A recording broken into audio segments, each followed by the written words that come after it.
हरे कृष्णा, राधे राधे दोस्तों। स्वागत है आप सबका फिर एक नए वीडियो में।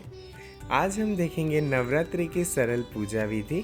क्या क्या चीज़ों से हमने नवरात्रि की पूजा की है उसकी सामग्री की संपूर्ण लिस्ट आपको डिस्क्रिप्शन बॉक्स में मिल जाएगी, तो प्लीज़ आप एक बार देख लीजिएगा। यहाँ हमने माता रानी के विग्रह को पंचामृत अभिषेक, गंधोदक स्नान, हल्दी, चंदन आदि कुमकुम से अभ्यंग स्नान करवाकर उनका श्रृंगार कर लेंगे और उन्हें आसन पर विराजेंगे। माता रानी का अभिषेक या कोई भी पूजा स्टार्ट करने से पहले हमें एक दीप प्रज्वलित कर लेना चाहिए और जब तक आपकी पूजा संपूर्ण ना हो तब तक ये दीप प्रज्वलित रखें।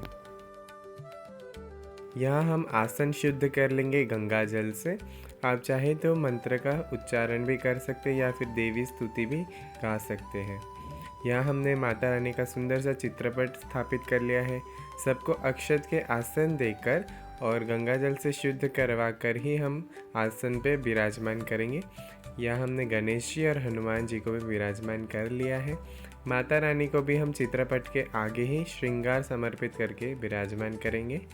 गणेश जी और हनुमान जी को हम जनेऊ समर्पित करेंगे वस्त्र के रूप में और मौली का धागा।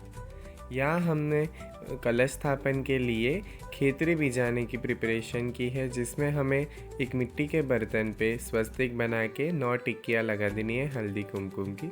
अक्षत का आसन देकर हमें छानी हुई साफ मिट्टी हम भर लेंगे। और कुछ लोग कलश स्थापन अलग से करते हैं, कुछ लोग खेतरी बीजते हैं उसी के ऊपर करते हैं। तो इस बार हमने जहाँ हम खेतरी लगाएंगे, जौ बोएंगे, उसी के ऊपर कलश की स्थापना करेंगे। तो यहाँ हमने मिट्टी का कलश लिया है। मिट्टी का कलश आपको हर बार नया लेना पड़ेगा और अगर आपके पास तांबे और पीतल का कलश है तो वो आप गंगा जल से शुद्ध करके सारी पूजा में यूज़ कर सकते हैं। अब यहाँ हमने हल्दी, सुपारी, इलायची, लौंग, जो सामग्री है आपको डिस्क्रिप्शन बॉक्स में मिल जाएगा। जैसे हम नॉर्मल कलश स्थापन करते हैं उसी की सारी सामग्री हमने यूज़ की है। अब हम इसमें सारे पवित्र जल और नदी का आह्वान करेंगे, कलश स्थापन का मंत्र उच्चारित करेंगे और हम ये यहाँ 5 पान के पत्ते, आम के पत्ते या फिर अशोक के पत्ते जिस पे हल्दी कुमकुम के टीके लगाकर आप रख सकते हैं। और ध्यान रखिए दोस्तों कि जो श्रीफल आप रखें उसका मुख हमेशा आपकी तरफ हो या फिर ऊपर की तरफ हो।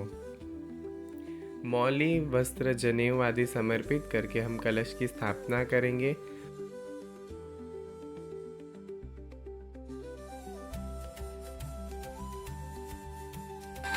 यहाँ हम जौ और गेहूं के दाने एक रात पहले ही भिगो देंगे, जिससे हमारी खेतरी बहुत सुंदर और फली फली निकले।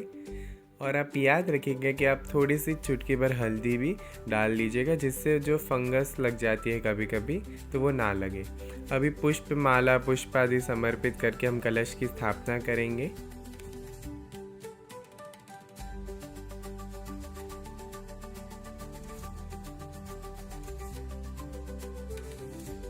तो आप चाहे तो घी या फिर तेल के अखंड ज्योत स्थापित कर सकते हैं। अक्षत का आसन देके हमें सेम हल्दी कुमकुम की टिक्की लगाकर ही अखंड ज्योत की स्थापना करनी है।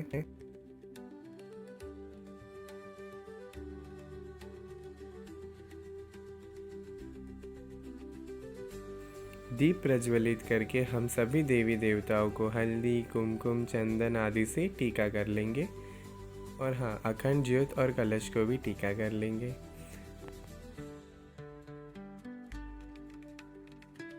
तो हमारे यहाँ नवरात्रों में माता रानी के लिए गरबा की स्थापना होती है। गरबा ये आप जो देख रहे हैं मटका होता है जिसके अंदर 27 छिद्र होते हैं।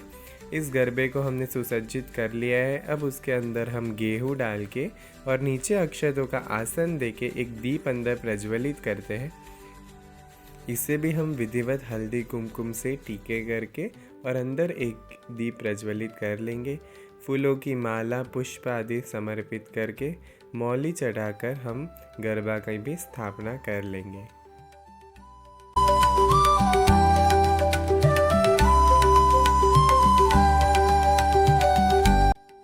अब हम माता रानी को सुंदर सी पुष्प की माला समर्पित कर देंगे। और हाँ, हमें डेली ही कलश को माता रानी को, या फिर अगर आपने गरबा यहाँ आपके रिवाज है तो उसको स्थापना करने के बाद रोज़ आपको नई फूलों की माला समर्पित करनी है। गणेश जी और माता रानी को रोज़ ही पान का भोग लगाया करें, जिसमें आपको पान, सुपारी, इलायची, सूखा नारियल, कुछ मेवे और गुड़ या फिर शक्कर डाल के भी आप भोग लगा सकते हैं। ऋतु के अनुसार पंच फल रख दीजिएगा, नारियल अब समर्पित कर दीजिएगा कुछ दक्षिणा के साथ। अब हम माता रानी को धूप दिखा देंगे और आरती कर लेंगे। तो दोस्तों, माता रानी के 9 दिन की पूजा में हमें बस इतना ही ध्यान रखना है कि साफ़ सफाई माता रानी को जहाँ आपने विराजमान किया है वो जगह की रोज़ हो। कलश को कोई भी प्रकार से हिलाया ना जाए और माता रानी की जो चौकी है उससे भी हिलाया ना जाए। कलश को, माता रानी को और अन्य देवी देवताओं को आप रोज़ ही नए फूल चढ़ाएं, नई फूलों की माला चढ़ाएं 9 दिन तक। गणेश जी, हनुमान जी और माता रानी के रोज़ ही पान बीड़े का जो भोग लगता है वो आप भोग अलग से रोज़ बनाएं। और सभी जो भोग है आप 8वें या फिर 9वें दिन जब हवन करेंगे उसमें आप पान समर्पित कर दीजिएगा। तो यहाँ हमने सभी देवी देवताओं की आरती कर ली है। आशा करता हूँ फ्रेंड्स ये वीडियो आपको ज़रूर से हेल्पफुल रही होगी। इसमें हमने सभी जो बेसिक जानकारी होती है नवरात्रि की पूजा कैसे करें, कैसे सब कलश स्थापन करें, सभी हमने कवर कर ली है। रोज़ माता को सुबह शाम धूप दिखाइए, सुबह शाम भोग लगाइए, सुबह शाम उनकी आरती की जाएगी, स्तुति की जाएगी। और आपका अगर पाठ का नियम हो तो आप दुर्गा सप्तशती का पाठ भी कर सकते हैं। तो ऐसे ही और वीडियोस के लिए हमारे चैनल को ज्वाइन कर लीजिएगा। राधे राधे, हरे कृष्णा।